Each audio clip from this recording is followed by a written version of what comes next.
Shut the up. I don't give a dude. Look at this. Look at this. He's fighting a professional boxer. Joe Rogan just punched Jake Paul for fighting Mike Perry, and the whole thing is straight out of a reality TV episode.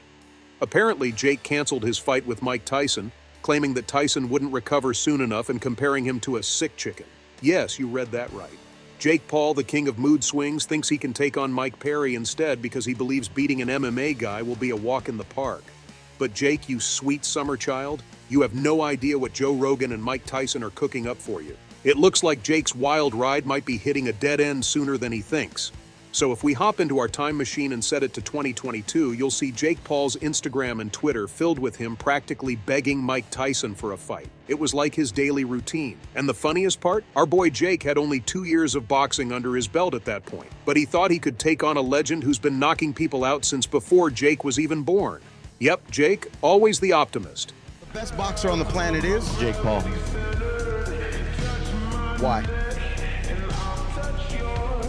Who's doing it? I mean, if Mike Tyson says, let's do this, are you down? 100%. He was so relentless that Mike Tyson, probably thinking, why not humor the kid one last time, finally agreed. But let's not forget, Tyson was 56 and still training like a beast because he knew stepping back into the ring meant needing a body that could actually function. But sadly, all that intense training made him sick.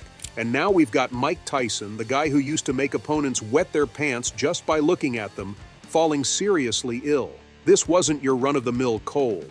It was bad enough to put Iron Mike on the sidelines, making everyone worry more about his health than the fight.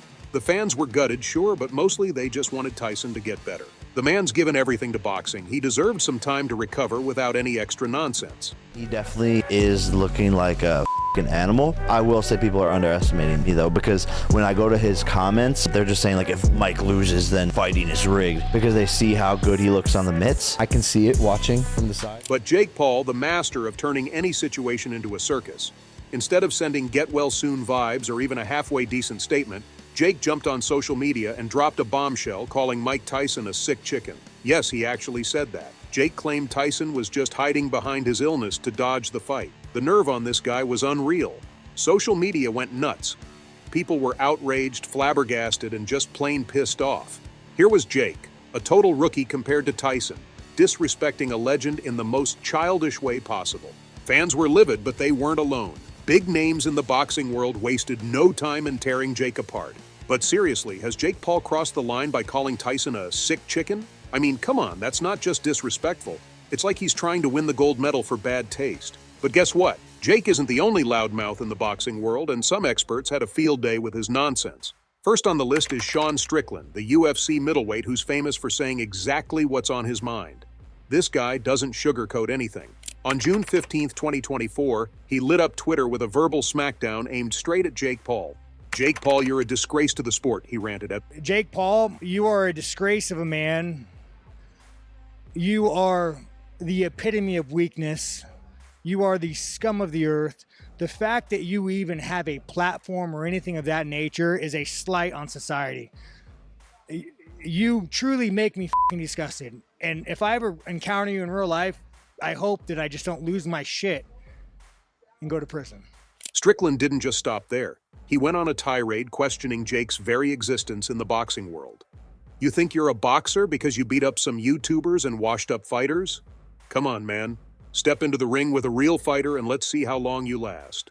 Next, we've got Eddie Hearn, the big shot boxing promoter who usually keeps it cool. But even he couldn't keep his chill this time. In an interview with Sky Sports on June 16, 2024, Hearn let loose. There's absolutely no way he can beat a world champion and become world champion. I don't know how good he is because he hasn't really faced a real fighter yet. It's not his fault. He signs a fight. And of course, Dana White, the man Jake loves to mockingly call Mitchell Dana, wasn't going to sit this one out. On his UFC podcast, White unloaded his thoughts without holding back. Some of the biggest fights you'll ever see in your life, okay? 35 pounds smaller or whatever the hell he was. Dana wasn't just pissed about the Tyson comment. He went all in on Jake's entire shtick. This kid thinks he can just say whatever he wants, do whatever he wants, and get away with it because he's got followers on social media.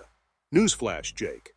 Boxing isn't just about views and likes, it's about respect, about putting in the hard work and earning your place. As the days went by, more voices joined the chorus, echoing the same sentiments.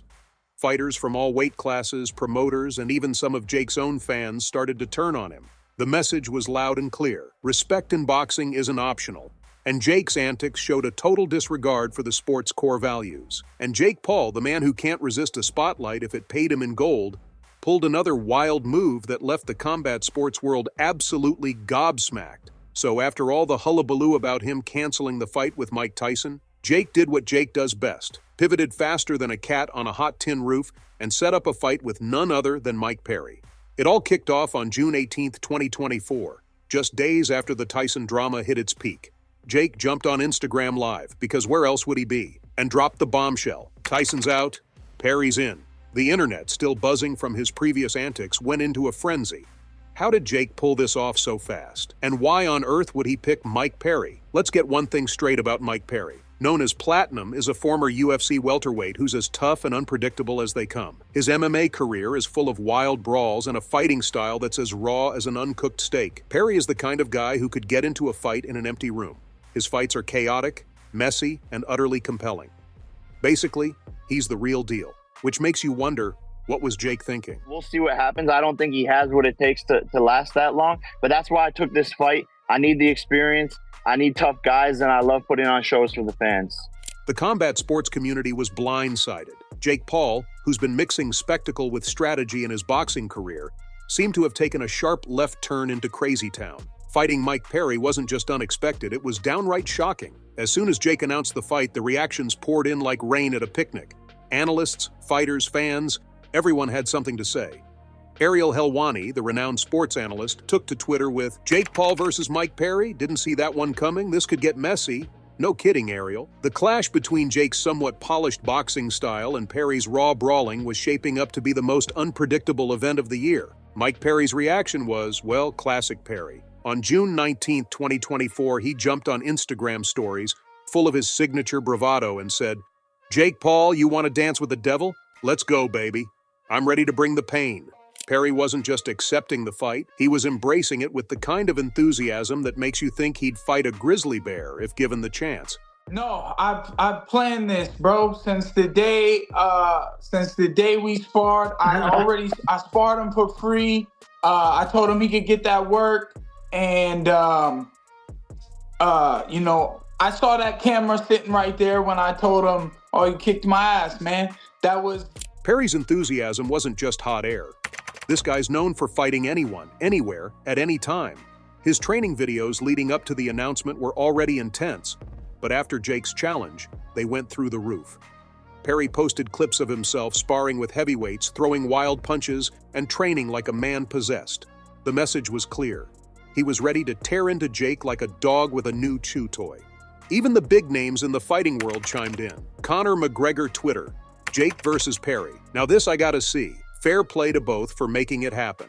Nate Diaz, never one to miss an opportunity to stir the pot, tweeted, "Fight a real one, Jake. Let's see what you're made of." And guess who had the loudest, most indignant reaction? None other than Joe Rogan, the seasoned UFC commentator and host of the wildly popular Joe Rogan Experience podcast. Rogan wasn't just annoyed, he was livid. He called out Jake's actions as a blatant display of immaturity and a total lack of respect for the sport. Trevor Berbick, the Mike Tyson that beat Larry Holmes. I think that Mike Tyson is the best heavyweight of all time. I don't think anybody fucks with him. It just, he didn't maintain that form, and he wound up losing to Buster Douglas. He went a step further and suggested that Mike Tyson should take legal action against Jake for the abrupt cancellation. Tyson should absolutely file a lawsuit, Rogan asserted, because Jake has even signed a contract before the fight. Sign the contract, big boy. Sign the contract. No problem. Saturday, July 20th.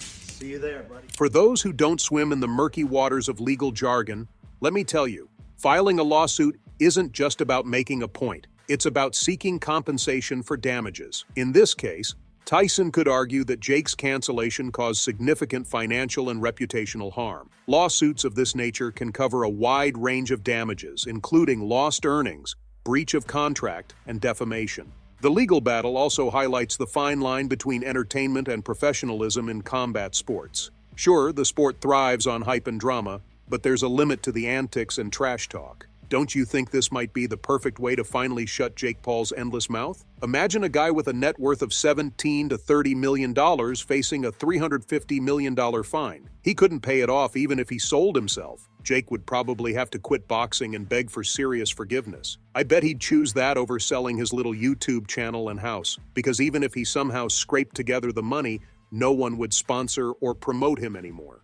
He'd be done. This whole situation just proves that you should only bite off what you can chew. Drop your thoughts in the comments below.